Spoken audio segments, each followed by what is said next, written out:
Identifikasi kebutuhan dan harapan pemangku kepentingan. Poin inti, pemangku kepentingan itu terbagi dua, ada internal, ada eksternal.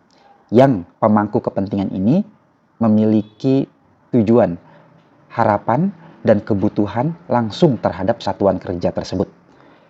Pemangku kepentingan internal terdiri dari pimpinan satuan kerja, hakim, bagian kepaniteraan, kesekretariatan, dan karyawan. Sedangkan pemangku kepentingan pihak eksternal misalnya organisasi atau instansi lain yang memiliki hubungan terhadap satuan kerja seperti kejaksaan, kemudian kuasa hukum, kantor urusan agama, PT Pos, Pos Bakum, dan lain sebagainya. Langkah menyusun identifikasi kebutuhan dan harapan pemangku kepentingan bagi satuan kerja yang sedang membangun SMAP.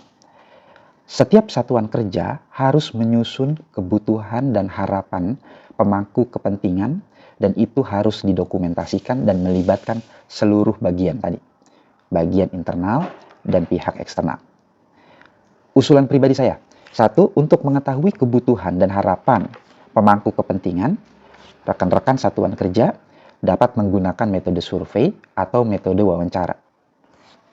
Pemangku internal dilakukan wawancara yang melibatkan mulai dari pimpinan, hakim, kepaniteraan, kesekretariatan, hingga karyawan. Sedangkan pemangku kepentingan eksternal juga sama, dilakukan wawancara. Nah, apa tujuannya wawancara ini? Untuk mengetahui kebutuhan dan harapan dari mereka. Nah, selain metode wawancara, teman-teman juga bisa menggunakan metode survei secara tertulis. Silahkan rumuskan kebutuhan dan harapan dari pemangku kepentingan. Yang kedua, usulan saya adalah pihak pemangku kepentingan internal itu harus meliputi masing-masing bagian. Ada perwakilan, mulai dari pimpinan, hakim, perwakilan siapa, tunjuk, kemudian kepaniteraan, kesekretariatan, dan karyawan. Nah, demikian juga dengan pihak eksternal. Nah, sedangkan untuk pihak eksternal, saya menyarankan agar melakukan metode wawancara atau survei minimal 30 orang sebagai sampling.